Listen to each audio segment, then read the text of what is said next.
New year, same extra value meals at McDonald's. So now get 2 snack wraps, plus fries, and a medium soft drink for just $8. For limited time only. Prices and participation may vary. Prices may be higher in Hawaii, Alaska, and California, and for delivery. You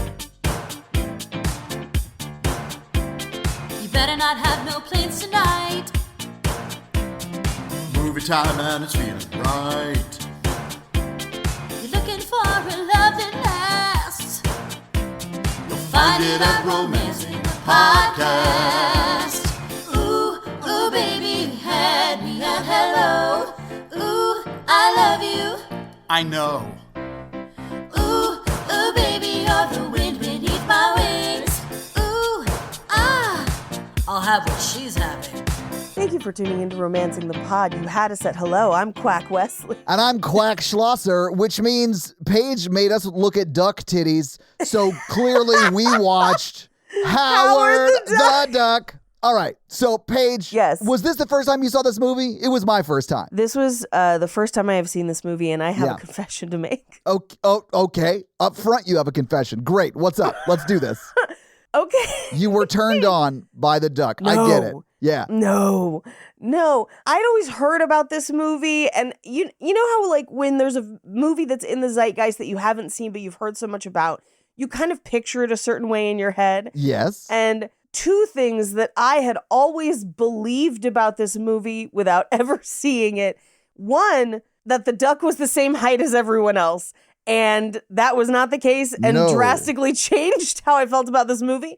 And 2, I thought he was supposed to be a detective. Okay. So you had no idea what you were walking into then. You had no idea, Paige. I knew there was a love story in it. Questionable though it is. Is there a love story in it? I don't know that there is. I mean, I hope that there's not. I did some research on like duck penises. Yeah. And I hope for Leah that there's not a romance in that. I mean, they're just like close friends who kiss each other on the bill, which like I kind of get, like if that's your manager, yeah, he's going to get you in the bill. You know what I'm saying? Yeah. But I thought it was like they had a close friendship, hopefully, at the end. No, they literally both say I love you to each other, and then she writes a song about him. I mean, I tell my guy friends I love them. I'm not going to stick something in their cloaca.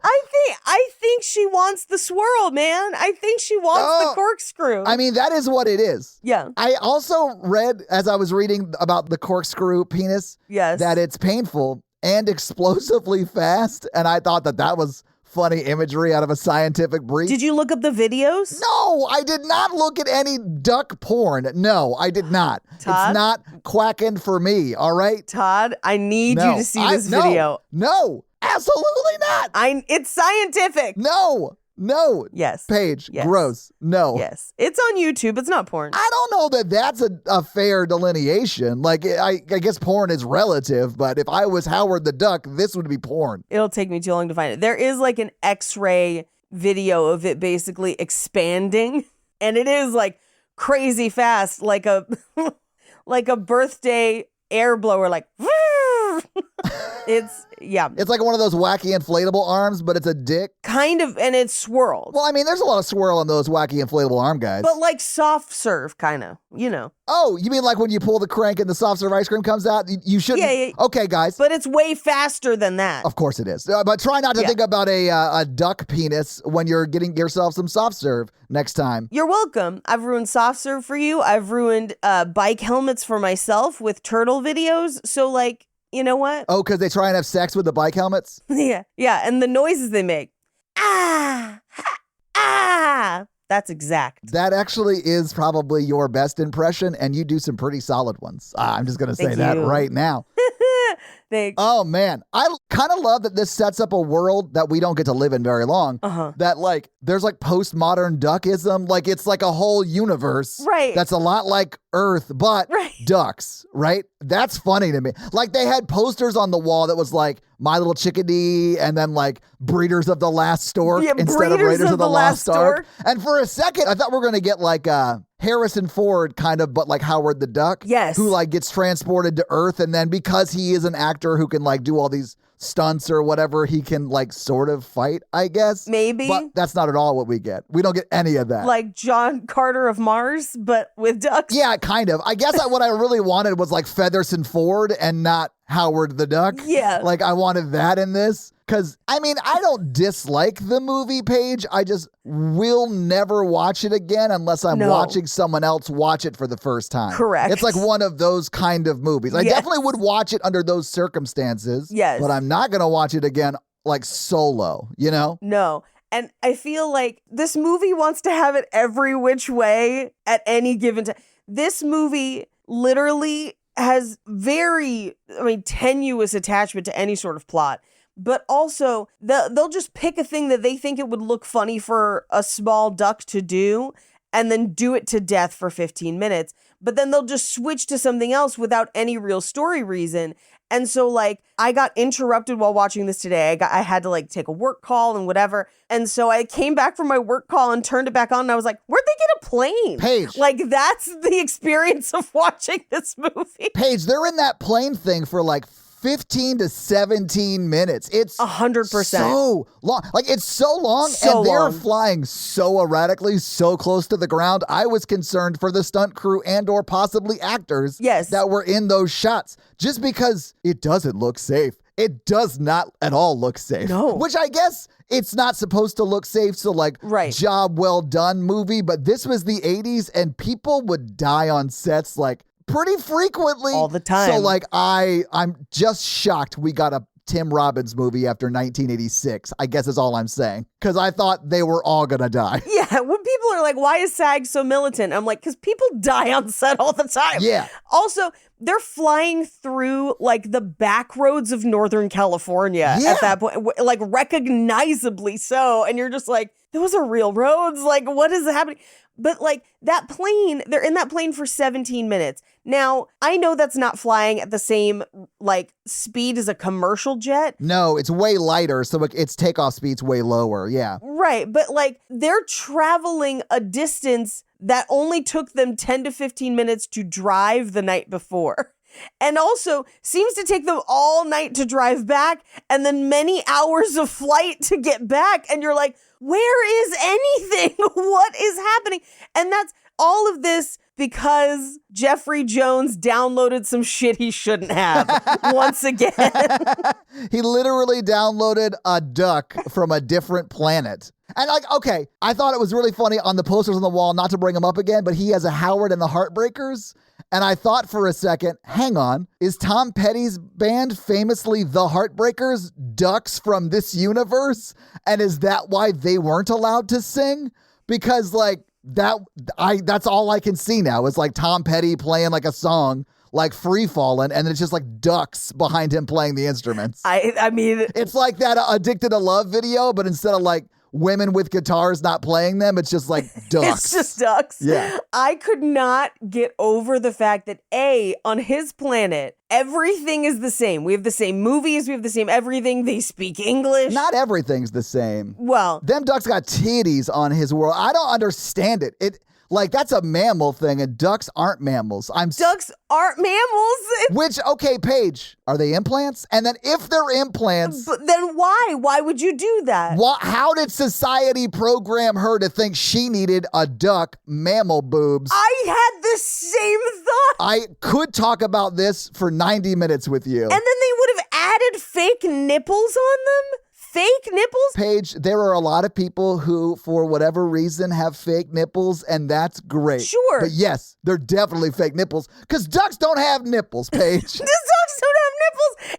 And here's the thing. This is no shade on anyone having fake nipples. I actually feel like fake nipple technology has gotten to an amazing point where people can have reconstructive surgery that looks incredibly realistic, and I think that's great for them. Absolutely. The thing that's boggling my mind is it's a planet entirely where ducks are the dominant species, right? But they know about apes and other mammals. That would be like me adding a cloaca. You know what I'm saying? Yes. Yeah. Or me getting 6 nipples like a cat. Like something where it's like meow. A not your species additive. And she's not the only one, because he's got the like the centerfold with nipples as well. Yes. But then when he gets to Earth anytime they need him to not know what something is, he conveniently doesn't know what it is, even though his planet has an analog. Right. And he speaks English, so it's probably called the same thing in both worlds. Yeah.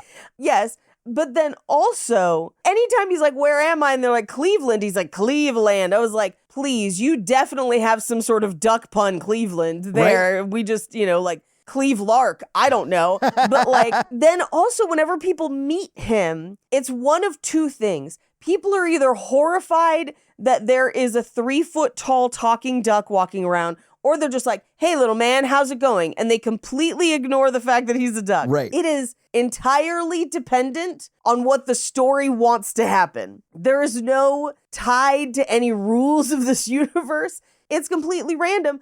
Also, just from a story perspective, yes, it's the amount of, I won't say romance, but sexual interactions that he has with Leah Thompson is so upsetting. Yeah. But then also, Tim Robbins is in this, which normally if we were making this movie the way that I feel like it would naturally tumble out of someone's coke-addled brain. It would be Tim Robbins and Leah getting together, and Howard the Duck, who is a different species, would not be trying to have sex with Leah Thompson. I get, like, Leah Thompson in the 80s especially was like a hot commodity. Like, she was in Back to the Future. Yes. She was like a it girl for that time period, right? I get it, Howard the Duck. Yes. But put the corkscrew away. Well, and because he's basically the equivalent of E.T. Yes, yeah, yes. It should be E.T. Yeah. But then Tim Robbins has a different girlfriend in her band. Yes. And his relationship to Leah Thompson is completely platonic. He is just a good friend. Like, he's just a good friend. He loves his girlfriend, who is not Leah. Who is not Leah Thompson. So much that he's willing to go through all of this for his girlfriend's friend. Yes. Like, she needs to lock him down immediately. So I went and painted my friend's apartment with a bunch of people yesterday, and we had to take the closet doors off, and we couldn't put them back on because the paint was wet. Were you doing like sunsets, or was it more abstract? Oh, no, we did that thing where you get naked and you cover yourself in paint, and then you just like roll against the walls. Yeah, I pollock them. Yeah. I pollock them too. Yeah. You gotta. Pollock them up. It's like the sponge painting of the 90s. I want when the cops come in to be like, what room was he murdered in again? They all look the same. We can't tell why they have to use red. But so I asked if Jake would come over later in the week to put the closet doors back up, and he was like, all right, like I'll find a time or whatever. But Tim Robbins is like, I'm already there and I've added new closet doors. Yeah. Like, that's how into it he is. And they're not romantic. He's just a friend. But literally from like the second she meets Howard the Duck, which I cannot, like, Howard is played by a short actor, a little person in a suit. They say he's 3'2" in the movie. So I'm assuming in the suit, he's probably somewhere around 3'2", around that tall. Yeah, yes. Which, by the way, I looked it up. That actor has worked steadily from this movie to today. Yeah, that dude's Admiral Akbar. When I looked that up, I was like, oh, why couldn't we get him in this movie instead of Howard the Duck? I know. But like, good for that dude. Yeah. Of like every job he has got. Incredible. He's in like half the American Pie movies. Great job. Yeah. Howard the Duck is voiced by Chip Zien, which, as a musical theater nerd, forget the Into the Woods movie that they made. Yeah. It is not canon. We don't believe in it. We believe in the filmed stage version starring Bernadette Peters, in which Chip Zien, who played the voice of Howard the Duck, is the baker. Yeah. So like he has like a huge part and he's like really good. So, but that's all I could hear the whole time with Howard the Duck. But again, in my mind, Howard was like 5'8" to like 6 feet. Like, like walking eye to eye. No.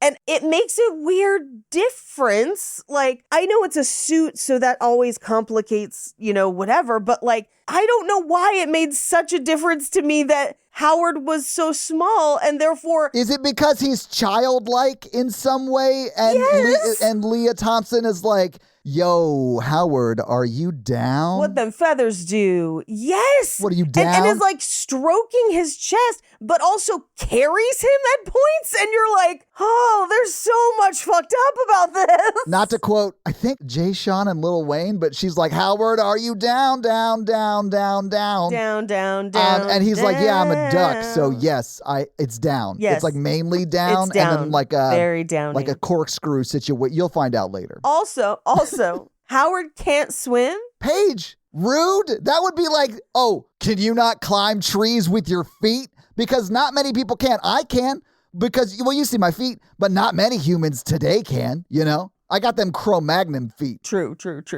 Yeah, it's the mythology and lore of the movie is so Oh, yeah. unhinged. I'm livid we don't get a sequel where they go to, I don't know, Duck World? Right. What is it called? Do you know what its planet's called? Ducktopia. Ugh. They say it at one point, and I did not pay attention. I was too horrified. You know, for like Maximum Overdrive, that Stephen King is like, I was so high on cocaine, I like don't even remember making that movie. Like, if George Lucas was like, I was gacked out of my mind and I have no idea what happened during the time that Howard the Duck was made, even though I allegedly directed it, I'd believe him. I'd be like, that is a better explanation than anything else. I mean, yeah. And maybe he was just doing too much of that toot or whatever that guy said he was doing. Toot! They call it toot. Yeah. I assume they meant cocaine when they said toot. I mean, one would assume, yeah. Paige, I did look it up. Okay. I'm going to give you 2 guesses. What is Howard the Duck's world called? Okay. I have 2 guesses. 2. You know how when your brain gets stuck on a guess and you're like, Paige, that's not it. That's definitely not it. Say it. Duckury? Like Mercury, but with duck? No, it's not. I practically just said it. You got one more guess. Is it Duck World? Yes, of course it's Duck World, Paige.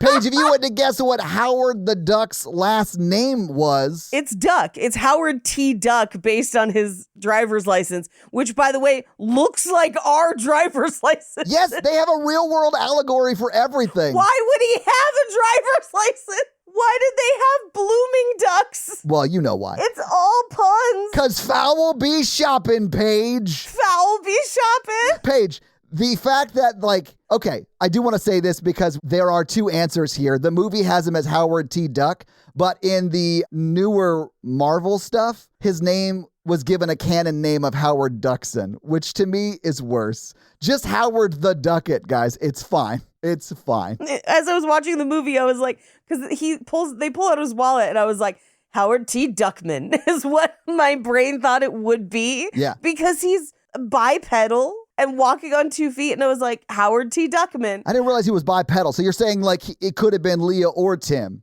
I'm not gonna limit him in that corkscrew. Right. As long as they're consenting adults. He's not. No, he's an animal. I don't know. Can he consent? Paige. He speaks English. Yeah. I don't know. He seems to like have all of his faculties about him. Paige, controversial stance. He had a condom in his wallet. Paige. But it had no wrapper on it, which defeats the purpose. Paige, it was a used condom. There was no wrapper on it. Like, why would he save it? Also, was it this is going to sound like I'm bragging, and I'm not. Trust me. But was it a condom for a thimble? Like, it was tiny. It looks like one of the finger ones. One of the finger okay. Which, admittedly, duck penises do be thin. And they're like a Dodger dog, all length, no girth, which is like not the game I'm here to play as a lady. But like, I mean, maybe Leah Thompson has other needs. I don't know. And I'm so worried about everyone. Also, the dialogue in this movie is not just bad, it's so confidently bad in a weird way. Paige, it is a duck pun joke book that someone put loose story into. Like, it is just, there's like there's probably 312 duck puns in the movie conservatively. Like, it's just a joke machine for like a top 312 list that Letterman would do on late night of just all duck puns. But some of them aren't even puns in that they like don't make sense. It's just like a common phrase humans would use, and then he just puts duck in it. And you're like, how would he know that phrase? How would he know the phrase, no blank is an island? And it's just like, no duck is an island. I was like, They kind of are. They float on the water. Do islands float? Paige, we got to stop digging into this. Listen, Paige, the correct answer is yes, islands float, but we can't get into it. We can't. We can't. Yeah, it's part of the flat earth theory. I did see a tweet that I sent my sister yesterday that had been memed that was basically like, if I came home and found out E.T. had drank all of my beers, I would have sent him to the FBI myself. Paige, I gotta talk about it. It drives me insane that he's just like, give me a bottle of beer. No, that is not how a duck would drink beer. You wouldn't be able to, because beers require lips to create a seal around it so the liquid doesn't just pour down your bill, you fucking moron. And so like I can't, it drove me insane. I like watched him. Oh, I hated it so much. Get that duck a straw. But okay, they only do it once because I think they knew how insane it looked. Yes. Because if he opens his mouth wide enough, you notice he has no throat and nothing, because it's like it's a suit, right? It's pretty much a duck Teddy Ruxpin, like that some guy is running around in doing the best acting in the movie. Yeah. Right. And so he just like lodges a bottle into like the back of where a throat would be. Yeah. It's like the actor inside the suit was putting his lips on the bottle. It drove me insane. Right. Anyway. Okay, but you've seen ducks drink water, right? Like in real life? When they stick their head in and like swish it around and like the whole thing. Yeah. Shake it around. I would love to see him do it in a beer bath. Like go out front in a big like stone dish, just pour a bunch of beer into it, get it, and just like quack off. You know what I'm saying? Yes. And because they offer him a bowl and he's like, I don't drink out of a bowl. And I was like, it would have made this movie better in a weird incremental way of him just like, like Donald Duck noises with like beer just kind of like flapping everywhere. Love it. Yeah. Well, Paige, we better get into flapping through this plot scene by scene. For what scenes there are, let's go. We open on shots of a metropolis on a waterfront with 2 moons, at which point I was like, Tatooine? But no. Isn't that 3 moons? But this is clearly like a New Duck City or whatever his city is. Yeah. I mean, I'm sorry. My brain just trying to like process and understand this movie has ruined any pun ability I have. And so my brain was like, yeah, like Duck Boston.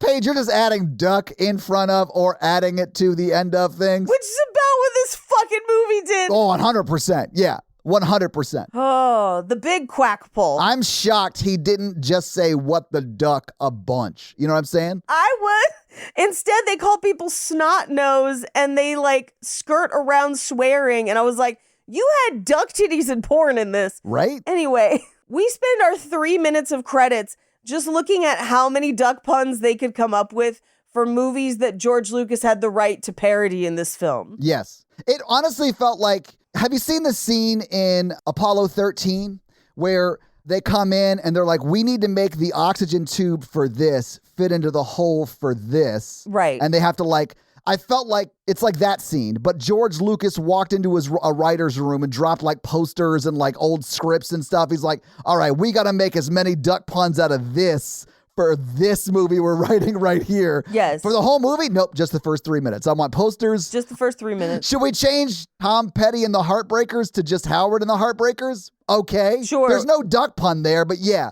we'll just do that. Should we make it heart beakers? Nope. No. Nope. Nope. But why would you say something so foolish? Breeders of the Lost Stork, genius. Yeah. Yeah. You got the mind of a child. It's very much the Key and Peele Gremlins 2 sketch. Yes. Was what happened for the first 3 minutes of this movie. It's like vegetable gremlin. It's in the movie. Yeah. Including Breeders of the Lost Stork, which I'm like, I get that like word-wise works as a pun. But what is that movie? Like what's... It sounds like Howard the Duck as Harrison Ford in that universe. What would I call him? Featherson Ford? Like had to find a stork and like duck it down. You know what I'm saying? Ooh-wee. It's the Breeders of the Lost Stork, Paige. What else could it mean? Feet weren't the only thing that got webbed that day. Woo, death by snoo. We got to move on. Anyway, we hear him listening to his answering machines and his parents like, we got you a new sweater. We're proud of you for the new job. And then he's got like a voicemail from Wendy that she's like, I'm thinking about touching your feathers and touching other things. And I'm like, Did people do this back in the day? I mean, I was never a single lady with an answering machine, so maybe, I guess. Paige, be grateful for that. I mean, I guess anybody could save like a sexy message now because it's on your phone.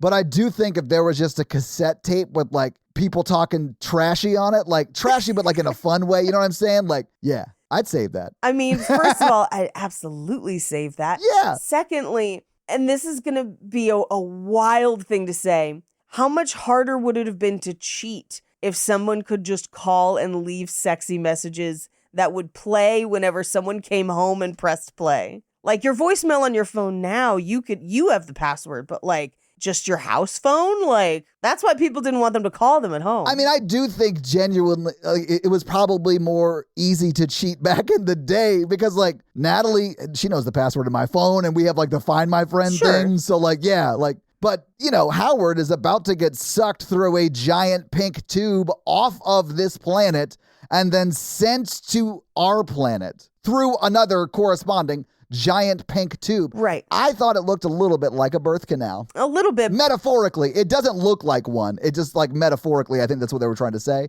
It's wild. We all have pink tubes, metaphorically speaking. Before we get to the pink tube. Yes. Sorry. Because A, if you are a listener and you were old enough to have a sexy answering machine, let us know if anyone ever found out somebody was cheating because somebody left a message. I want to hear those stories and store them for my historical pop culture piggy bank. Yes. Leave us a Spotify comment. I want to know everything. But as he's being sucked through the pink tube, he gets sucked through multiple walls and crashes through one wall of a lady duck taking a sexy bath who has two big old titties. Yeah. And they're like, you know how ducks have feathers, right? Like they're feather titties, which felt to me like she worked in Vegas, but she doesn't. Like, I don't know. I hated it so much. My body was repulsed by it in a weird way because no. My brain just thought something real dumb. Do you want to hear it? Yes, Paige, always. Oh, this entire episode is just going to be Paige thinking about the implications of things and then being like, are these words that have to be out loud?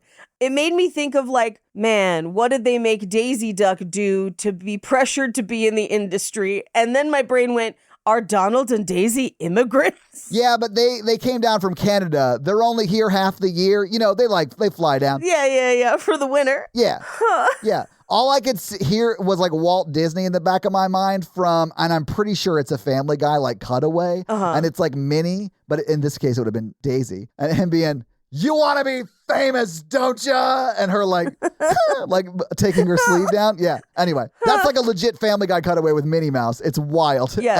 Anyway, he gets pulled. He lands in an alley where he is immediately mugged by what is either a gang or a Rocky Horror shadow cast on the move. Well, and it was like a bunch of women, right? It was like a bunch of women bikers. And I think it was like, they're Satan sluts. Yes. I didn't want to have to say it, but yes, that is the name of their biker gang. Yes. I'm not going to limit them to one gender identity since there are variations in presentation and we don't get any of their pronouns. That's fair. Yeah. Not enough time because all they're doing is mugging this fucking duck. For no reason. But again, it looks like they're like, take him to Dr. Frankenfurter. Like yes, that it does. The motorcycles aren't helping either because that's what they all wrote it in the beginning of that movie. Yeah. 100%. And like, we're getting close-ups of all of their clothes, which are like fishnet, leather, gloves. And you're like, who styled these people? Tim Curry himself?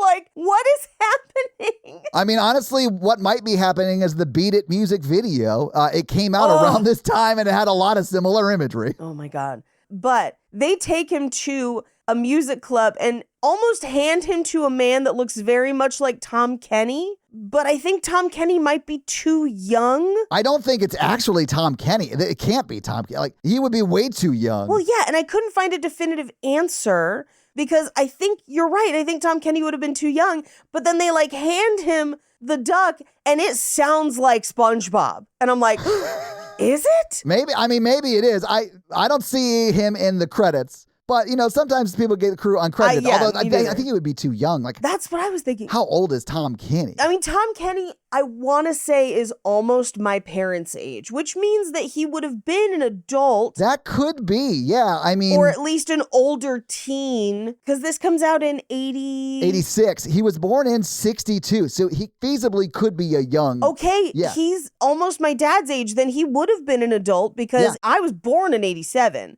So like, yeah, I mean, it could be a young him. Yeah, it could be Tom Kenny in the crowd. But it's like with like the hair, it's very like slightly younger than Mr. Show Tom Kenny. Yeah, is what it looks like. Yeah, which again is only a few years later. So like maybe it was. I don't know. If I ever meet Tom Kenny, I'll ask him.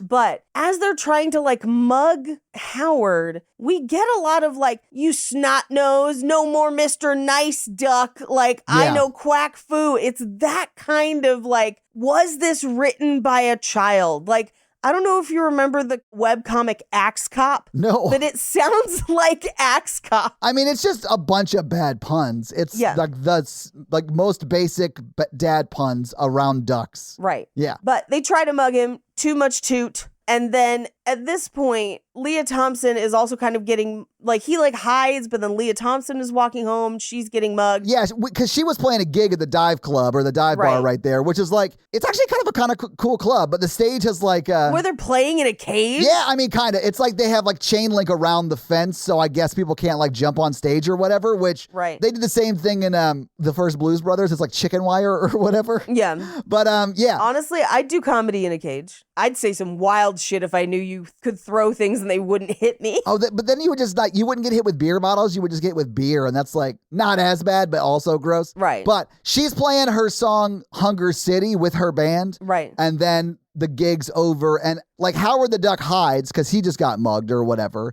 And then Leah Michelle gets attacked by two of her fans. Like literally her fans. We see them at the next show. Leah Thompson. Sorry, not Leah Michelle. Sorry, Leah Thompson. Yeah, my bad. But if it was Leah Michelle, there'd be even fewer duck puns because she could not read them. Yes, right. Sorry, my bad. Yeah, Leah Thompson. But yeah, so like her two fans literally assault her and then go to her show the next show. Like it's crazy to me. Yeah. It's very strange. But Howard the Duck comes out of his hiding spot to like help her with those two dudes. Right. But they kind of befriend each other and he's like, where am I? What day is it? What year? What planet, more or less. Yeah, what planet? And she's not even like weirded out by like you could talk and you're a duck. Right. She's not weirded out by it. At but all. then other people will literally scream at the sight of him. I probably would. I would assume it was a robot. I mean, in this day and age, but in 86, I'd have been like, like, I'd have been screaming. I mean, my first thought in 86 would be someone in a suit. Yeah, I mean, me too. But she just, like, accepts that it's a duck.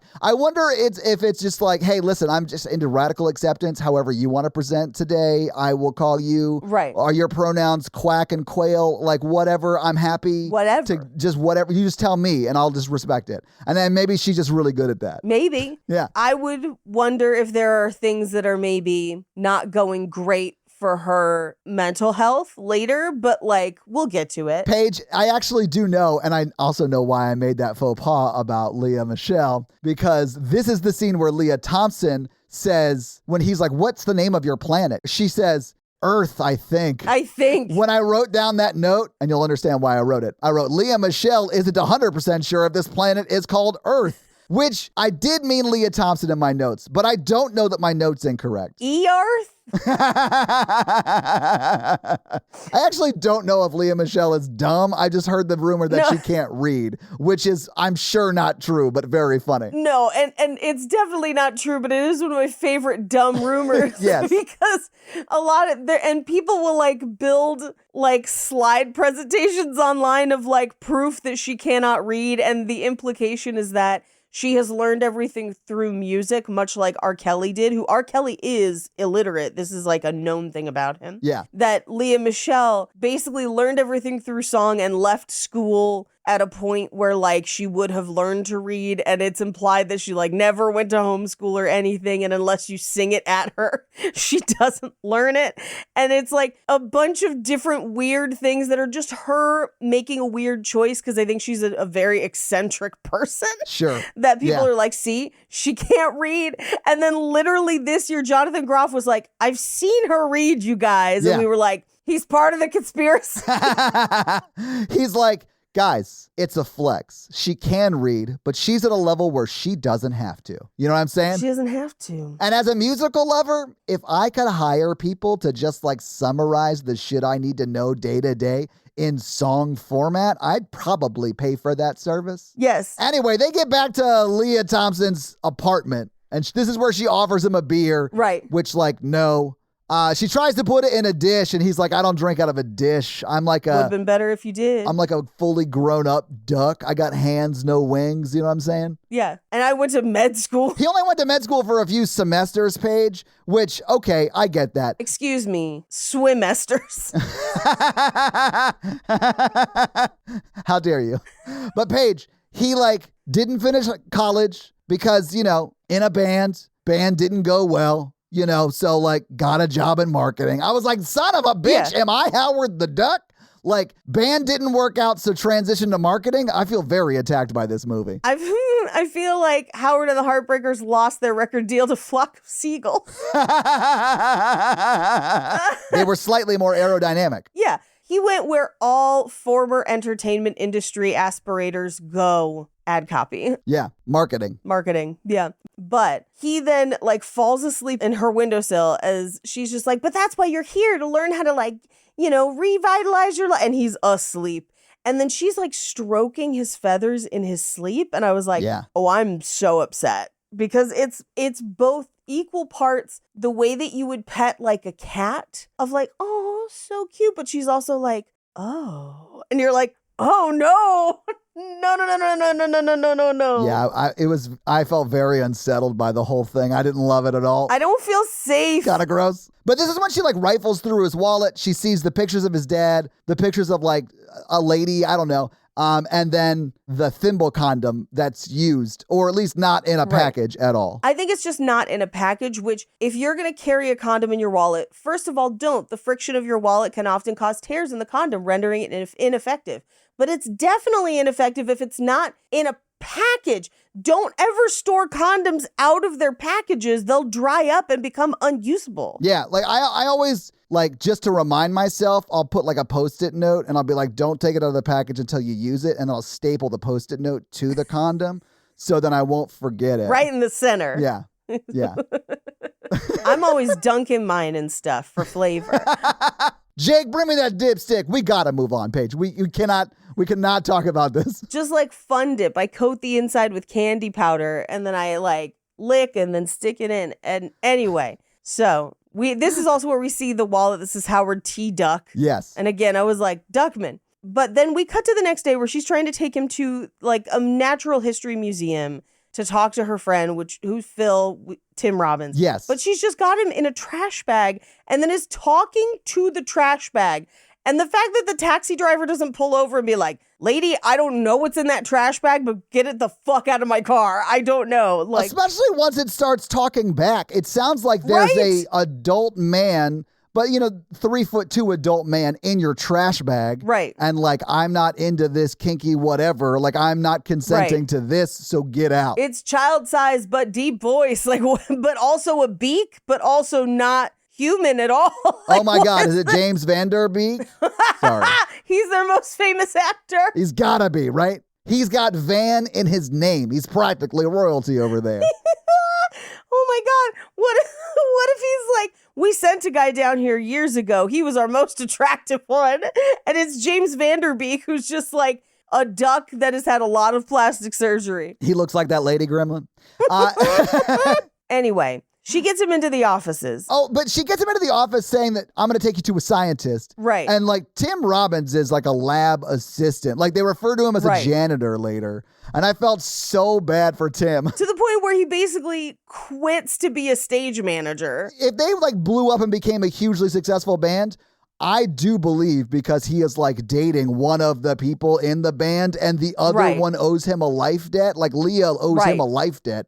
So I think he's probably the best paid stage manager. I bet he makes way more money doing that than he would as a lab assistant. And Tim is stone cold dumb. Like when they're like running around the museum later and he's showing them like the evolution of man and then they overlay the evolution of duck or whatever. At the end of that scene, he's like, I gotta like graduate so I can get my own museum. Like that's what happens to scientists. They're just like given a museum. What? I just gotta get my own museum. Tim's like, and I know a lot of stage managers. I have friends that are stage managers. And that's more a stage manager lane than a scientist lane. Like that level of like just kind of clueless, but probably really good at what they do. Like that's the stage manager.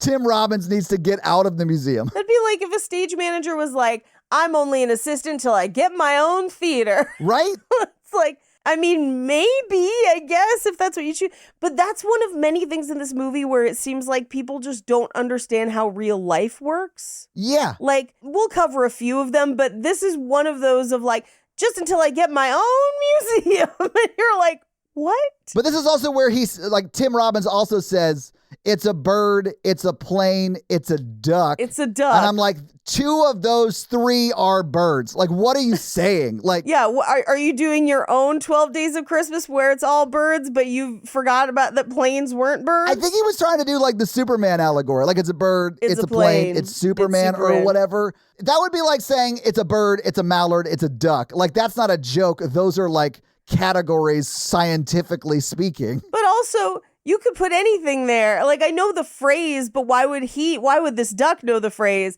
You might as well have just said, it's a milkshake, it's a high top Converse shoe, and it's a duck. Right. For all of the link those things have. If you had said it's a bird, it's a plane, it's a super duck, I'd have got the joke. Except that he has no powers. Well, yeah, I know, but Tim is like just dumb, punching up it's the Superman quote, right? Right. But he just replaces it with like a duck. Right.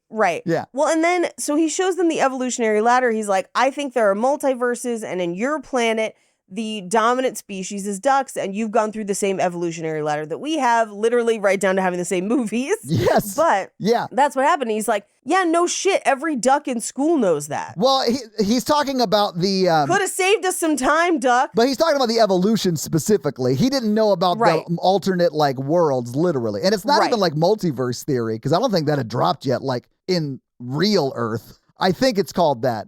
I'll have to ask Leah Michelle. Okay, though. It had, from a theoretical perspective, because we kind of touched on this last week when we announced we were doing this. Howard the Duck is technically the first Marvel movie. It is, yeah. And this is part of the Marvel expanded multiverse. I guess my point is, in the movie, he gets pulled from a different world within the same universe they live in. Right. You know what I'm saying? Like, that ray pulls him from his world to our world. Right. But it's not like a different multiverse. Although I'm sure it is a different multiverse in the actual like Marvel like movie line. Yes. Yeah. So Crisis on Infinite Earths is DC, which is what I was looking up. But that like Marvel has a similar scenario of like there's multiple different timelines and versions of Earth as we know it, different planets that have different things, and one of them is Duck World. Yeah, okay. But anyway, we got to get back on track. It's too much. But a kid barfed on the fern fossils, so Phil has to go clean it up because he is literally a janitor. He's a lab assistant, yeah. Right. But then they go outside the museum, and Howard is mad that he didn't think this was as helpful as it could have been.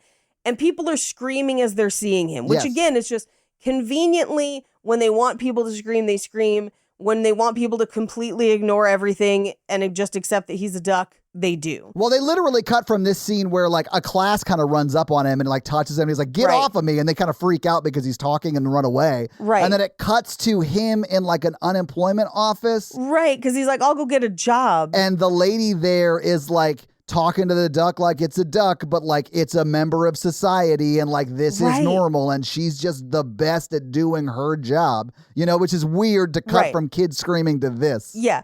In my notes, I just have, he's trying to get a welfare quack.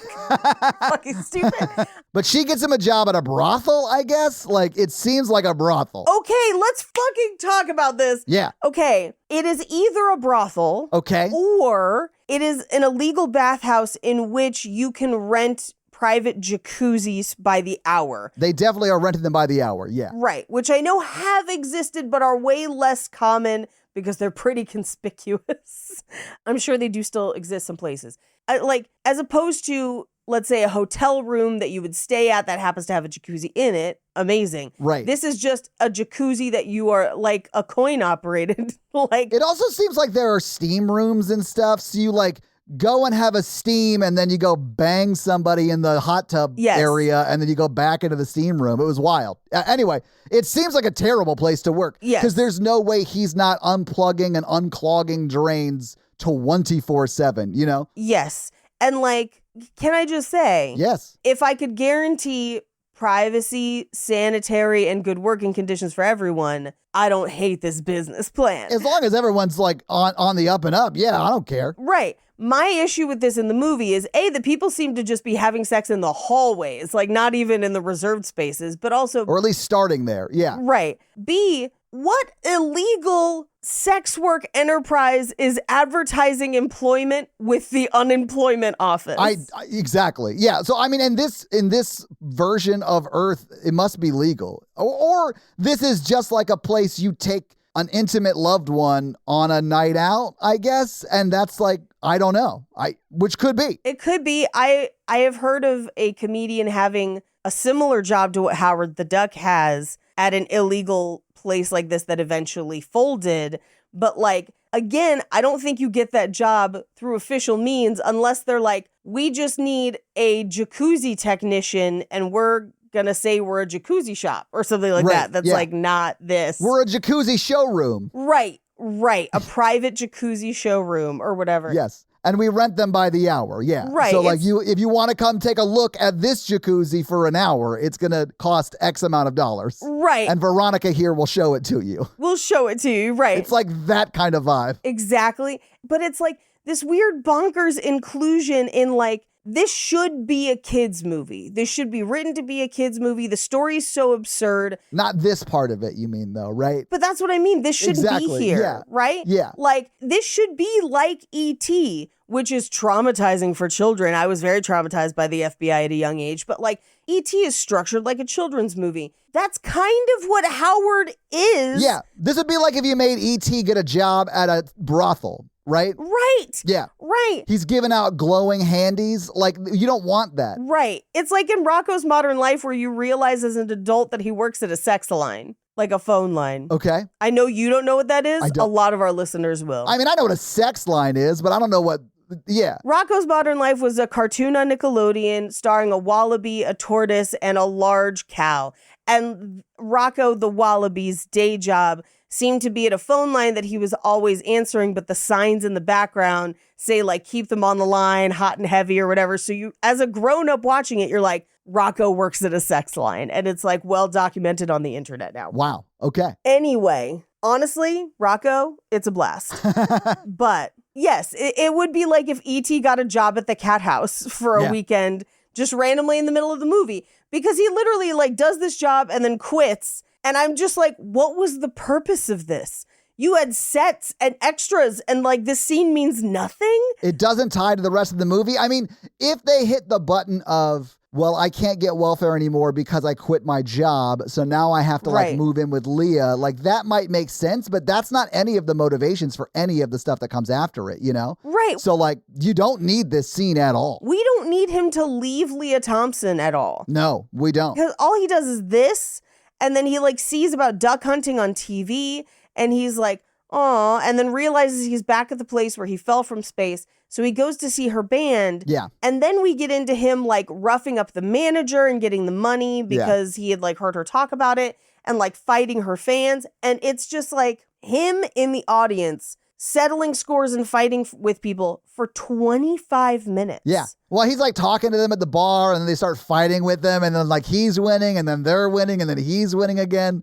And eventually he does get their money from the manager, gets the manager to like say, I mean, he doesn't have the contracts on him, but he's like, all these people can be my witness. I'm letting them out of their contract or whatever, you know, like, right. So like, they're out of their contract as far as the movie is concerned, although they fully would not be out of their contract. But the movie just magics that away. But yeah, that's all that really happens. And of course, they're playing on stage behind the chain link fence. And they're like, why isn't anyone watching us? And it's because they're watching a duck beat up 3 roustabouts at the bar. Right. Yeah. And like from a story perspective, if he never leaves Leah, if he stays with her and is like, she's my friend, I care about her, and she's got a show and he tags along and then this happens, A, your love story gets better. B, it makes more sense.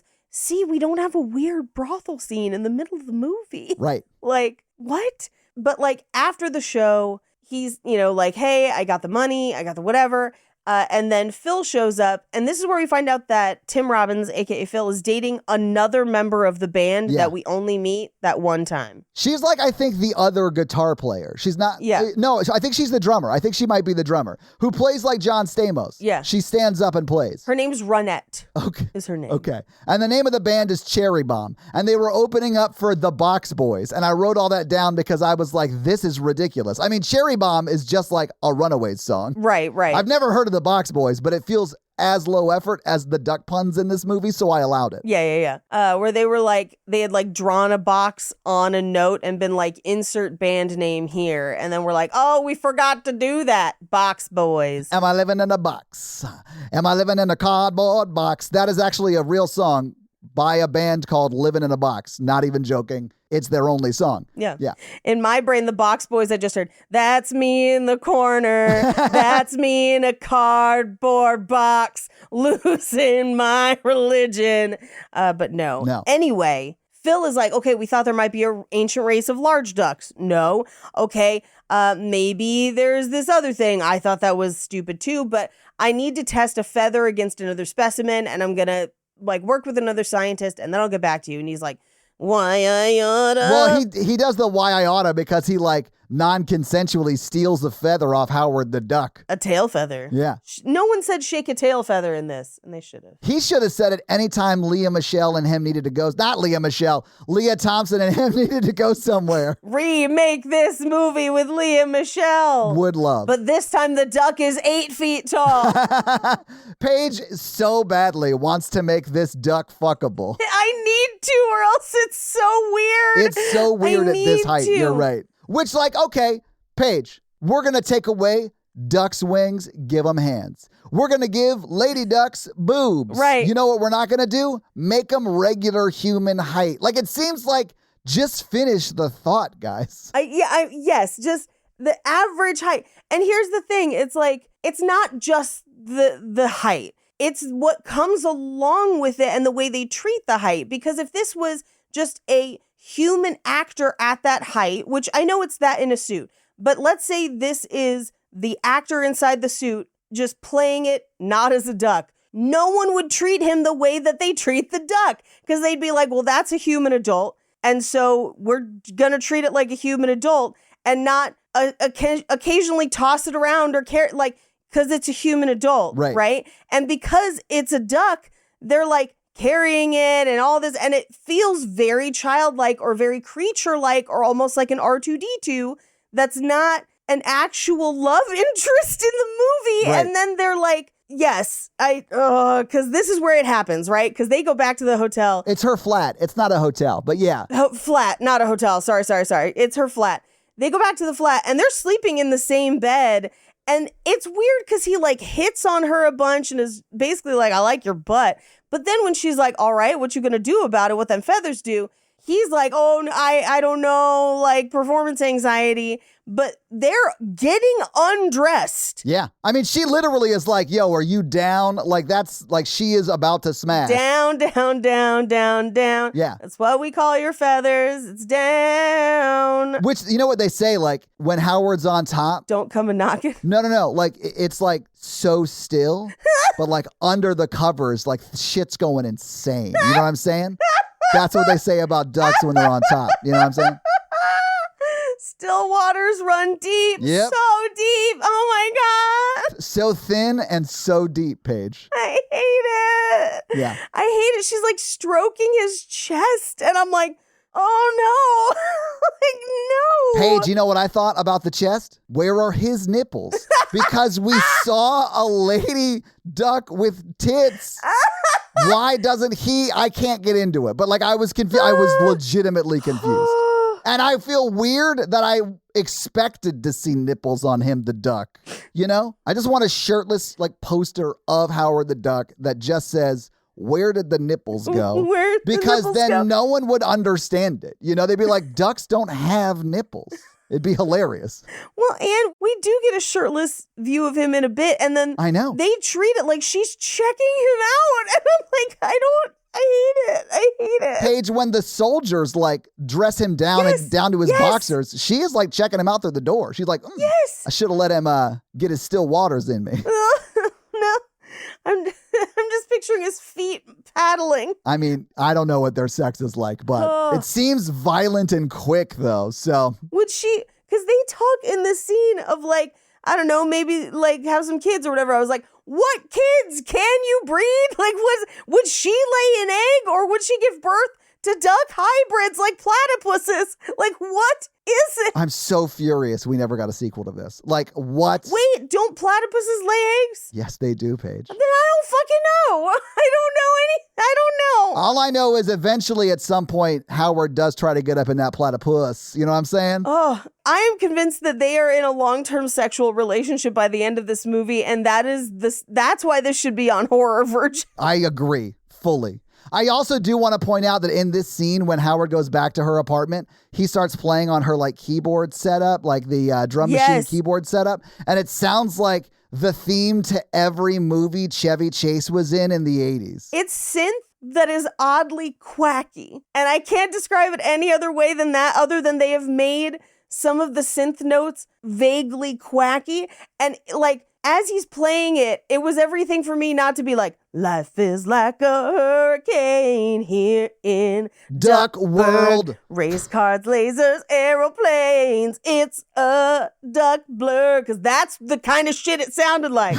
Might solve a mystery or rewrite history. DuckTales, woo. But no, he's just playing and she's like, oh my God, you're in a band? Like, it's it was like, I was in Howard and the Heartbreakers. She's like, Tom Petty and the Heartbreakers, they're like real famous right now. No. It's weird that you would steal that name because they're very famous right now. And he's like, I know it didn't work because, we stole just their name. We can't strum on guitars because wings. It's weird that they even made us do that in this movie. But he was playing the throwback Quack, Big Quack, which like it was very popular in on Duck World, right? In Mallardy, right? During the National Socialist nesting parties, like rise in the early 1930s. There was a lot of like quack swing clubs that they would go to and play this kind of music. Yeah, right. Like at the end when he plays "Baby Got Quack" and he's like, "Your kids are gonna love." It didn't work out for Mallardy because.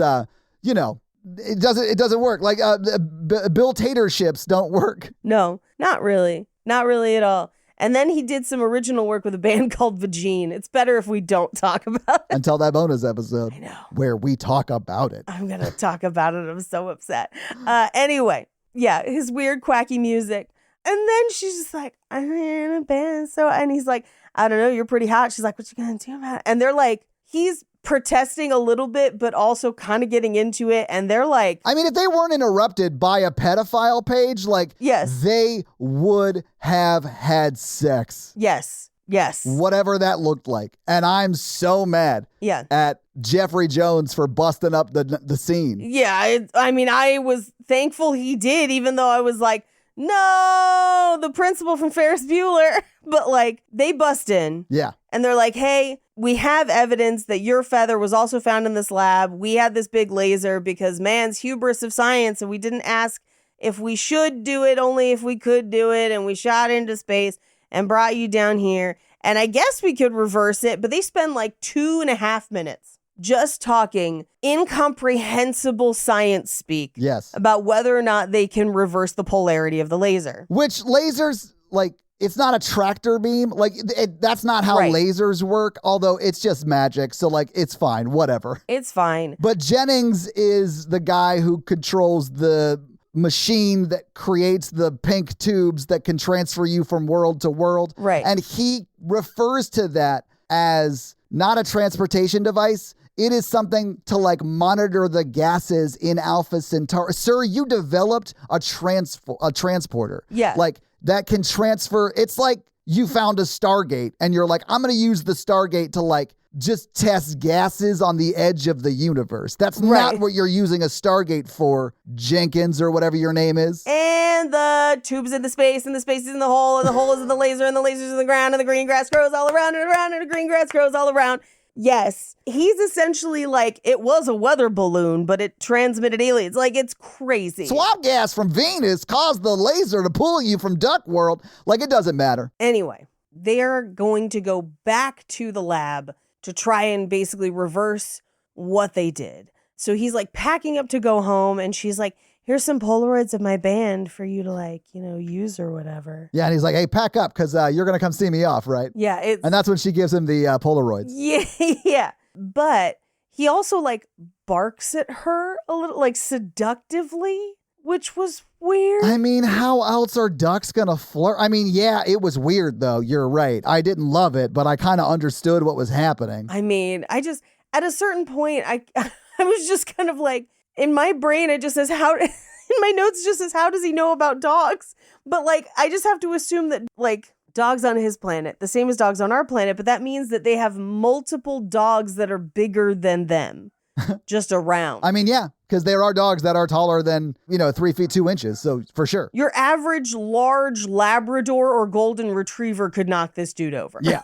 Like immediately. Anyway, they show up at the lab, but everything is like gated, and the one scientist guy reaches over the gate to like hit the button and completely misses it. His whole hand misses the button and the gate still opens. Yep. It's a full-on whiff. It's like failing upward, kind of. Right. Yeah. Right. Anyway, they come in, explosions, fire everywhere. The laser went somewhere else. It malfunctioned again, and it brought something fucking back. I do like that the second they get there, shit's going down. Like, we're in the middle of shit going down. Like, there's a guy walking out who's, like, heavily burned. Right. Oh, and he even says, like, the doctor that, we're going to go see to send him back, like, is missing. Like, we haven't seen him since the explosion. Right. And so, yeah, they go in there and, like, I guess we're gonna, like, try our best or whatever. My favorite is that guy walks past them and Tim Robbins just goes, is he okay? And I'm like, he's badly burned, man. Very Like, badly burned, yes. No. But so the cops are there, and they're all looking for Howard for some reason. They don't explain it well. They're just like, explosions have happened. Let's target the one different person. And that's basically what happens. So they kind of run away. And as they're hiding, they find Dr. Jennings, a.k.a. Jeffrey Jones. Yeah. And he's like, there's something wrong. I'm not doing well. And they're like, we got to get you out of here. They do steal a cop's gun at one point because they like do capture Howard and they strip search him. And then this is where she's like, oh. Yeah, she's like checking him out through the glass. And then they're like, get away from the glass. Well, and then they're like, we're going to arrest him. And they're like, for what? And they just shrug and go, illegal alien. And you're like, oh, man, nothing ever changes. I mean, he is the first like alien that we've had from another planet on this planet. I do think the government would be all over that shit. Yeah. Just like they are in E.T., Right. But if me and my friends had found Howard the Duck, we would have killed him with hammers. I mean, I don't know what I mean, I would have been terrified. So like, yeah, I don't know. I mean, no, that's just a famous meme about E.T. that I love. Oh, yeah. Yeah, I don't know what I would do, but she's getting all gushed over it. Yes, she is. They put his clothes back on. They overpower the cop. They get a gun. They're hiding. And they drop the gun into what I can only describe as a drum of dip from Who Framed Roger Rabbit. It honestly looks like, when like your friend will like drink a soda and then like put dip in their mouth and then they'll spit into their like can of soda. Ugh. It looked like that to me. I have not had the unfortunate experience of having to witness that in real life. Yeah. Thank goodness. It's not my fave. It's kind of gross. But yeah, it kind of looks like, when they dip a tune and they die, and he just like plunks the gun into it, so they don't even have a gun. And then they run into Jennings, who they then are like, do you have a car? And he's like, yes. They drive, they bust through the back gate, And they just drive until they get to a diner. Yes. Although on the way as they're driving, he's like, there's something bad inside me.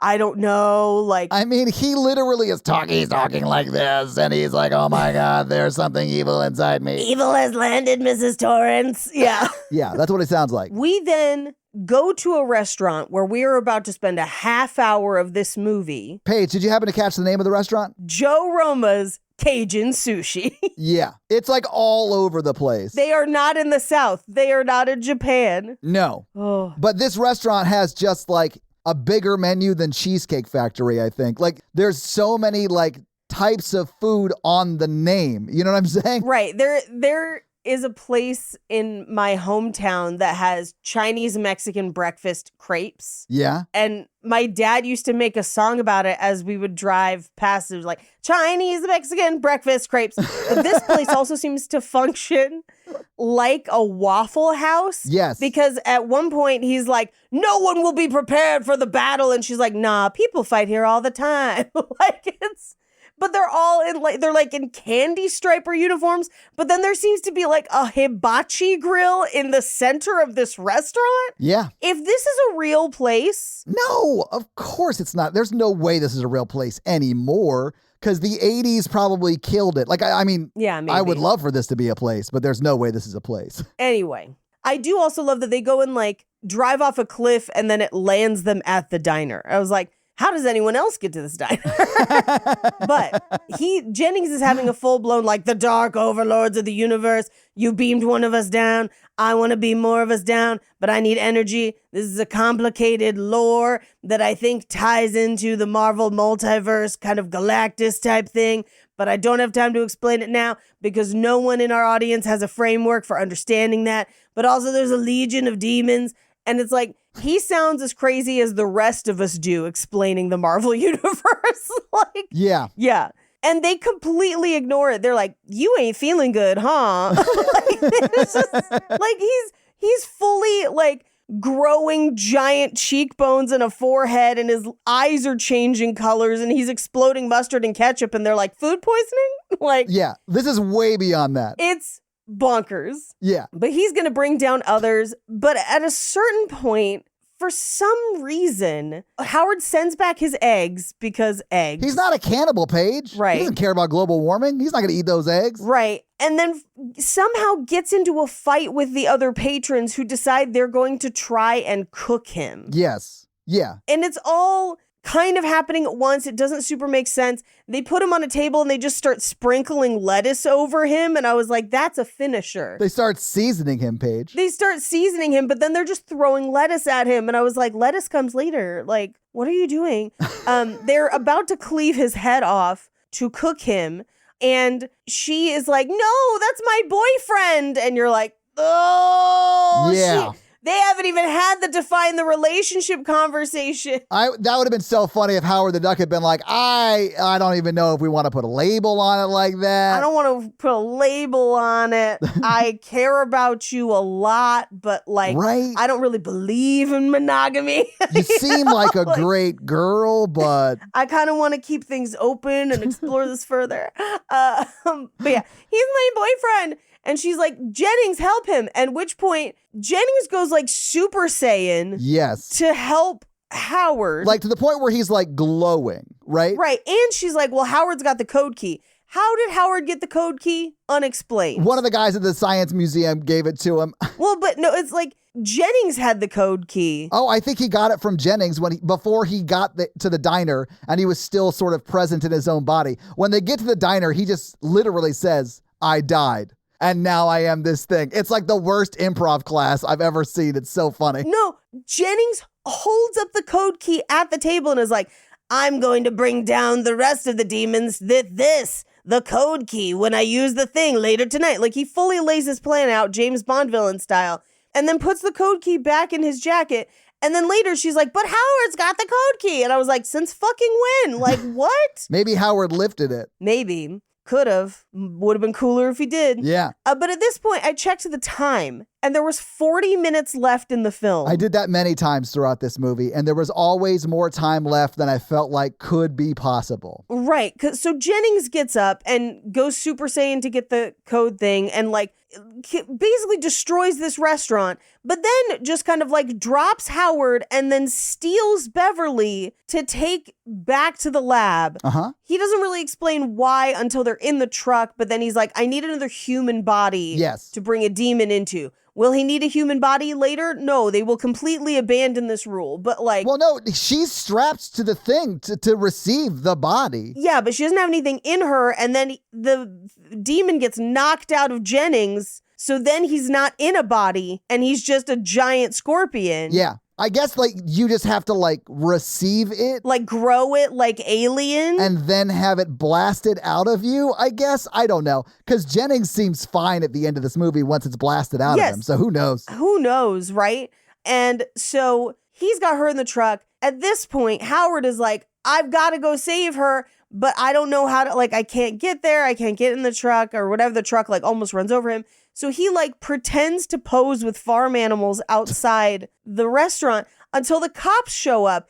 But the cops show up with Phil in the back of a cop car, which means they came from one crime scene to this crime scene, which means that it was close enough that it did not make sense for them to go back to the police station to drop him off to then go to this crime scene.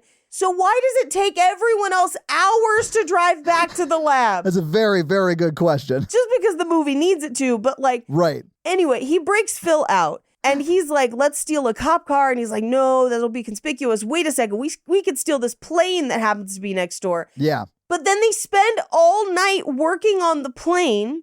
But then on top of that, the cops are like, hey, our prisoner is missing. We should look for him. And I guess they didn't find him next door until they were ready to take off in the plane. Like, yeah, they didn't think to look at the garage where they were like hearing all the plane building sounds until the plane turned on and they started to fly away in it. This movie, at this point in the movie, it falls apart so fast in so many different ways. And then we literally just get 17-ish minutes of them flying this plane badly, cut between the truck where he's like, I need energy. And we figure out that like the demon feeds on energy, but like earth generated energy, which is weird because they're from another planet. But so he's like sticking his finger in the cigarette lighter port and like charging up. He takes him to a nuclear power plant and causes a meltdown. Well, so he could soak up all that energy. Yeah. Right. But then he gets back in the truck and I'm like, Beverly's going to have cancer in a month. Yeah. Like she's dead essentially from being this close to that much nuclear energy. Meanwhile, they're just having like fun times in the plane with a duck for 17 minutes or whatever. You know, like you do. Like you do. It's such a long time. Like they have a gun battle with cops in cars driving on the side of the road. And it honestly looks like they're being just like dragged by a helicopter that is like above the shot. Right. And it looks so unsafe. It looks so unsafe. It's bad. They are flying through what is definitely the back roads of Northern California, like recognizably so. Yeah. But they eventually get to, they fly through a train as it's passing a train crossing, so they lose the wings. So now they're just driving the like wheel part of the plane. Yes, because they lost the wings, right? So they're just like driving down the street like everyone else is now. Right. But essentially we've gone from an overly long plane chase to now an even longer car chase. Right. They get to the lab. They come in and they're like, oh, we got to figure out something because he's like full power to this point. They break into a lab next door that happens to have a weapon that the government was testing, but never actually fired it. Right. So they've never even shot this weapon. And his first thought is, oh, that experimental weapon. We don't know if it works or not. Or what it technically does. Yes, exactly. It's like, let's just try this thing we've never shot once and see what it does. Yeah, and he calls it a neutron disintegrator. Yes, which does sound like it might work. Like it sounds like it's just enough science words for plot reasons that it might work. Right. And so what they do is instead of like, they put it on like a small little vehicle, and instead of driving that vehicle up to where they could shoot it, they just do like a Benny Hill style drive around with it. Yeah. It's crazy. It's so crazy to me. It's crazy. Literally, you should drive it to set it up, and then the gun pivots Yes. on the stand. And then shoot the gun. But no, he's driving as if he has to like ram the alien. But no, so he shoots just as Jeffrey Jones tries to like eye zap him. Yes. They cross streams in the middle. It blows them both to their respective corners. He is now, like, Howard's fine. He gets up. He's kind of dusted off. Jennings is now fine. Yeah, he gets the bad thing blasted out of him, right? Right. But now they're just like, oh, no, it's loose. While that's happening, the giant laser is just like, aliens arrival in 4 minutes. Yes. And you're like, I'm sorry, what? Like, what do you mean it has a countdown? Like, what? It has a countdown and like a secretary's voice. Like the secretary's in the other room, just like hitting the intercom button like, oh, hey, guy, your meeting with the aliens from the dark world is in 4 minutes. Right. Thanks for the update, Miss Lazar. we only get to like 3 minutes and 32 seconds. So it's not even like we get through a significant portion of the countdown, Nope. which is funny. Yeah. No, but then from the table where Beverly is strapped down to receive the new alien in 3 minutes and 32 seconds. Yes. She's like, watch out for him. He's in a bad mood. What is happening and like, why is it happening? What is happening? But so Jennings seems to be fine. Like the alien's been blasted out of him, which again violates the alien rules unless they just have to grow inside and then whatever. But now it's some sort of scorpion crab monster Right. that can speak English. Yeah, you might say he went somewhere and got reformed, and now the monster is no longer inside him, Paige. Right. He exorcised the demons. Right. He worked it out until that demon was like, I can lift kettlebells on my own. It went outside. Because, of course, demons do CrossFit, Paige. Right. Upside down CrossFit. Anyway, and this is the first time in my notes where I wrote, this is what happens when Jeffrey Jones downloads things he shouldn't. Yep. Multi-layers. But they essentially shoot the monster with the gun, which miraculously works. I was like, well, then why didn't it work last time when we shot Jeffrey Jones with it? But whatever. Right. And then they're like, no, the countdown. And the countdown is still like 3 minutes, 16 seconds. Like you have a lot of time. But then they fire it on the laser explodes, Yeah. and we see other scorpion crab monsters coming down the pink tube, but then they're just like, nope, and they just get like kegled back up the pink tube into space. Yes, they do. And then we cut to, miraculously no one dies in the explosion. Of course not. We cut to some undetermined amount of time later, where Howard is now alive and managing her band, where she has written a song about how much she loves this duck that came from space. Yes. And the crowd is like, yes, we find this relatable. Yes. Yes, because we've all fallen in love with Howard the Duck over the last hour and 50 minutes. We have not. No, we have not. But he pulls the wrong rope and ends up on the stage where he does a guitar solo and everyone's like, oh my God, yes! I was so mad that he pretended like that was the wrong rope. Like, you have a guitar solo here in a second. That's your entrance. Like, don't tell me this is a mistake and then you are going to do a guitar solo. Right. Stop it. Like, just be like, hey, I'm about to wreck these people's faces with my wicked guitar solo. He plays guitar with his bill. Yep. What? Yep, I know. And then the credits start to roll as that happens, but if you watch through it, it cuts to them like ending the song, and then he and Beverly have like a sweet little like romantic moment alone off to the side of the stage. Yes. And that's the movie. So having seen the movie, having talked about the movie, what did you think about Howard the Duck? This broke many laws of both screenwriting and nature, and I don't like it. Yeah, I did not love a lot of the movie. I think the pacing problems were like really bad. It's also just like really weird. It's really weird. It's really weird. It's the kind of movie that like would show you duck titties 3 minutes into the movie, and that's like, it makes sense because that's the kind of movie you're watching. Like, that's how weird it is. Yeah. But I think everyone should watch it once just to like throw your hands up like Martin Scorsese and just be like, absolute cinema, and then never watch it again because it's crazy. But Paige, do you have any fun facts for us? I do. Well, hit us with your fun facts. Quack, the duck quack, fun facts. Fun quacks.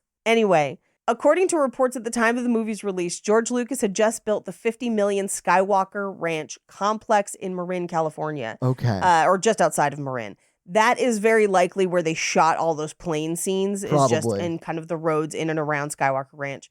But he was counting on this film to get him back in the black. And when it bombed, he was forced to start selling off assets to stay afloat. Oh. His friend Steve Jobs, the CEO of Apple at the time, offered to help by buying Lucasfilm's newly launched CGI animation division for a price well above market value. Lucas, in dire straits and thankful for the assistance, agreed, and that division eventually became Pixar Animation Studios. What? Mm-hmm. We have Howard the Duck to thank for Pixar? Yes. Yeah. Amazing. Yep. Leah Thompson has confirmed that she still has the Les Paul guitar from this movie. Cherry Bomb is what they called the guitar, also the name of the band. Yeah. And she says sometimes she still plays it. She actually did all the singing for all of the songs of her character's band, as did the other actresses in the group. That's cool. Yeah, that is really cool. That's cool. Yeah. And the songs are not bad. Like, they're not. I mean, it's weird that it's about a duck, but it's catchy. In the 2009 DVD release, she says that even during filming, the studio had not made a final decision as to whether to keep her singing voice or dub her. And ultimately, they kept it. It's unclear as to whether or not it was... I mean, she does great. It's worth keeping. But I think the original decision to keep it or not was a budgeting decision. Fair enough. I mean, it's fine. It's not like it's noticeably bad or anything. Yeah. Following a test screening, Universal executives Sid Sheinberg and Frank Price were allegedly arguing about who was to blame for greenlighting this film. That argument ended in a fist fight. What? Yes. Wow. Okay. Yeah. Mm-hmm. In order to get the 1980s crimped look, Leah Thompson had to have her hair styled for about 2 hours each day.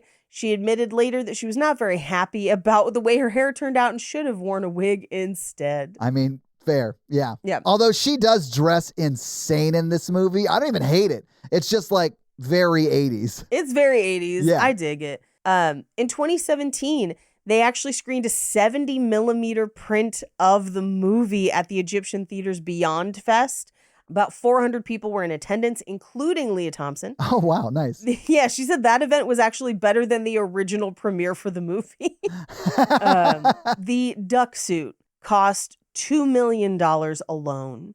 And 8 different actors worked inside the costume. What? There's one actor credited as Howard, and he did a lot of the motion, especially whenever Howard is like free walking and you can see it full body. Initially, they wanted to hire a child actor, but because of working constraints of when child actors can work and how long they can work, it didn't work out. So Ed Gale ends up performing most of the major scenes as Howard, and that is why he is credited as Howard the Duck. Fair enough. However, whenever you are seeing Howard partial, so like where it's like neck up or shoulders up or just a hand or just a foot, those are often puppet pieces puppeted by one of 7 other crew members working on the shoot. Okay. The evil overlord is based on a Marvel villain who's the reason that Howard was brought to Earth. His full title in the comics is Thog the Nether Spawn, Overmaster of Somnus. And he essentially has dark powers, elemental abilities, lasers, possession, and telekinesis. That's a lot. That's a lot. It's a little overpowered for a villain, frankly. Yeah. But that character exists within the multiverse series in Marvel. But Howard the Duck also made a second cinematic appearance in the post-credit scene of Guardians of the Galaxy from 2014, exactly 28 years and 1 day after this film's theatrical release. I remember that. Because they both exist in the same universe, technically. Yeah. This was the second consecutive financial failure for director Willard Huyck. Huyck? Probably. Huyck? Yeah, that's the way I would say it, but that to me sounds more like a sound effect than a last name, so I might be saying it wrong, but that's how I'd say it. I might be, but yeah. His previous film was Best Defense from 1984. It also had been a box office flop, and the failure of this film essentially killed off his directing career for good. He never made another film after this one. Oof. Okay. Leah Thompson has said that they designed her character to look like Cyndi Lauper and Madonna. I think that's very accurate. That is what she looks like. In July of 2021, actor Chip Zien, who I mentioned was in Into the Woods, but also has been on Law and Order and things for years, he voiced Howard and revealed in an interview with The Hollywood Reporter that originally Robin Williams was cast for the role, but he quit after only a week out of frustration over syncing his voice with the Duck's animatronic Bill. Obviously, Robin Williams would go on to voice a number of other animated characters, but not ones that were being puppeted in live action. So it's kind of different to get that to sync up. They had not yet cast an actor to voice Howard before they started filming. Wow, okay. So all of Howard's lines were read on set by the puppeteers or the actor inside the suit, and the bill moved to basically fit their delivery. So it made it impossible for Robin Williams to use his improv style in post-production because it didn't work with the movements. Yeah, that's what I was going to say. Right. Because all of that has to be you have a puppeteer who's puppeting the words and then an actor who's saying the words, and they have to do it at the same time. So yes, that's not Robin Williams' style. No. And so Chip had auditioned previously, and they called him basically to come out to California that day to basically record the bulk of the film after the film was already complete. Jeez. He was cast after principal photography wrapped. Oh, wow. So, yes, during filming, puppeteer Tim Rose was often the one who spoke Howard's lines through a microphone. Now, we could have potentially gotten a very different and potentially good Howard the Duck movie because no shade on George Lucas. He created Star Wars. He's done a lot of amazing things. Right. This was a miss. Yes. He originally was going to have his very close friend John Landis direct this film. Okay. But after reading the script, he turned down the script because it had the finale with police car crashes and everything else. He thought it was too similar to his previous film, The Blues Brothers. I mentioned that. Yeah, because there's the scene at the bar where they got the chain link fence in front of them. Yep. Yeah. Now, the original Howard the Duck comics were similar to the style of Deadpool, or even kind of like The Mask that we watched last week, where it was kind of adult-oriented dark humor. And that obviously was toned down for the film to make it appeal to younger audiences. But as we saw today, a lot of those adult jokes stayed in, but the goofy sensibility was there. So it's this isn't really for kids and it's not really for adults. It's not for anybody. Yeah. Now, here's the tough part. Willard Hewitt and Gloria Katz have written other movies that are at least now have a cult classic place in a lot of people's hearts. And they did have an Easter egg for one of them in the movie. The cook in the sushi restaurant is wearing an Indiana Jones and the Temple of Doom shirt, which was written by the two of them. Now, admittedly, that is the one that a lot of people throw shade at. It is a little more campy, but I do think it is over the test of time become a bit of a cult classic. Sure. But they had literally done Temple of Doom and then his other film that bombed, and then this one, and then that guy never directed a movie again. So I mean, that's typically what happens when you got movies that bomb, unfortunately. Yeah. Yep. Shortly after the movie was released, Frank Price, one of the executives said to have greenlit this film, he quit his job as the head of Universal Pictures, the studio that funded the film. Variety reported the story with the headline, quote, "Duck cooks Price's goose." I love catty headlines. Oh, I love it. Yes. That's stripped out of the 1940s, late 40s. Yes. And I'll end on this one just because I think this is kind of a fun soundtrack fun fact. On the official soundtrack album of the movie, vinyl, the song Don't Turn Away is performed by Thomas Dolby of She Blinded Me with Science fame. And on the 7-inch vinyl single release, however, the full version performed by Leah Thompson is on the B-side. So you could potentially have both. Nice. If you happen to have one of these, they are probably worth a lot of money these days because they were not popular at the time, but it being a unique piece of movie history at this point, they are probably worth some dollars. And those are your fun facts. Well, thank you for those fun facts, Paige. Let's talk a little bit about box office. So What do you think the production budget was for Howard the Duck in 1986? I mean, if George Lucas was hoping it would put him back in the black after building Skywalker Ranch, it had to have been a lot. And I'm thinking over 50 million, which sounds insane. But I also think that, like, if you told me it cost like $55 million to make this movie, I'd be like, that sounds like the size of a mistake that this was. Yeah. I mean, Paige, so you've got Leah Thompson, who was just in Back to the Future, right? You've got Jeffrey Jones, who was just in Ferris Bueller's Day Off, right?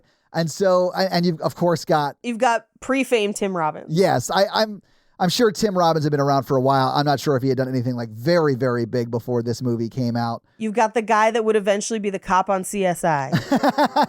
Fair enough. But I mean, the movie right before this for Tim was Top Gun. So whatever, Merlin. Oh, yeah, no, okay. Anyway. He was doing fine. Yeah. So I understand why the budget was, and it was $30 million. It was a little bit less than your guess. So $30 million. But if you adjust that for inflation, Paige, that's $88.1 million today. Now, this movie came out on August 1st, 1986. It was third in the theaters. It was beat by the number one movie, and the number one movie had been out for 3 weeks and was still number one, but it's a movie called Aliens, so that makes sense. Oh, yeah. I mean, yeah. Number two was Friday the 13th, Part 6, Jason Lives. Both of those movies we've done on Horror Virgin. Of course, Howard the Duck was third. Karate Kid Part 2 was 4. Also a good movie. Paige, I kind of think we could do all the Karate Kids, right? Because there's romance in all those movies. I feel like you can definitely do 2. Right? Like a knight in shining armor. Yeah. 1, not as much, but 2, definitely. Yeah. Yeah. Number 5 was Heartburn. What do you think Howard the Duck brought in its opening weekend, Paige? Breadcrumbs. Quack, quack, quack, quack, quack. It was third. Yeah. I think they were lucky to see 12. Paige, they were lucky to see 5. It just got barely to $5 million. This movie was only in theaters for 4 weeks, which is an incredibly short run in the 80s. Yeah. It was 8th in its second week, 17th in its third week, and then 23rd in its fourth, and it was never again in theaters. So, Paige, what do you think it brought in its domestic 4-week run in 1986? In 1986, I bet this only brought in around $17 million. You're so close. It's $16.2 million, Paige, which, if you adjust for inflation, is $47.8 million today. But 16.2 is way less in 86 than the 30 mil the budget was. So yeah, I definitely understand how it cooked some gooses, you know? Yeah, absolutely. But Paige, that's your box office. Do you want to hit us with that romance scale? Sure. Our romance scale is a scale of 1 to 4 because Mikey said so that one time of how romantic we found the movie today. Todd? I'm going to give this movie 1 quack, Paige, because it's not romantic. In fact, I don't even want to think through the implications of any sort of romance that they have. So I'm going to give it a 1. I'm going to give it a 1 because it's an affront to God. And that's your romance scale. Because technically it's bestiality. Yeah. So Paige, this week you made us watch Howard the Duck. What are you going to make us watch next week as we get into a new month, I believe. Right, Paige? Yes, it is a new month. It is February. So we always try to do black rom-coms in February. Yeah. And we've got a list because, first of all, new movies come out every year. But secondly, we have had kind of the benefit of like a lot of people posting in the Facebook group to let us know about movies that we might not know about. Yeah. I've been kind of tracking and compiling a list for a while.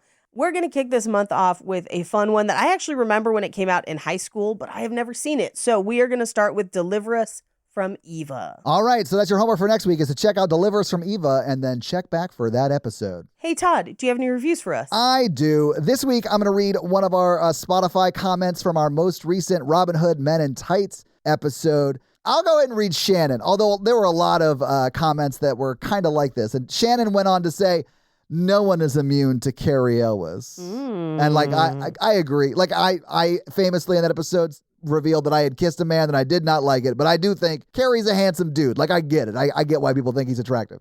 Anyway, Shannon, thank you so much for that Spotify comment. And if you want to have me read your Spotify comment or 5-star Apple review, leave us one of those things and I'll do just that. So yeah, if you guys like this show and want to hear our other show where we talk about horror movies, That is The Horror Virgin. That's the only other podcast I am on, but Paige is also on Cult Podcast, which you can find at Cult Podcast. And you can find us on social media. I am at Todd J. Awesome, literally everywhere. Paige is at Paige Wesley on Instagram. No, it's at Rampage Wesley on Instagram and TikTok, at Paige Wesley on Twitter. That's right. All right. So that's where you can find Paige. If you want to find the show, we are at Romancing the Pod Show, right? Yep, Romancing Pod Show on Twitter. Well, and Instagram, right? And Instagram, but it's show SHO because character limits. If you start typing Romancing the Pod, it'll come up. It'll definitely come up on Instagram. I don't know about Twitter because I haven't posted on Twitter in a hot ass minute. So who knows? But that is where you can find more of us. So yeah, guys, give us a follow. Support the show any way you can. We'd love it. Smash that like button. Hell yeah. And that's going to be it for us, you guys. I'm Paige. And I'm Todd. And you quack pleat us. To Quackpletion. Bye. Howard the Duck.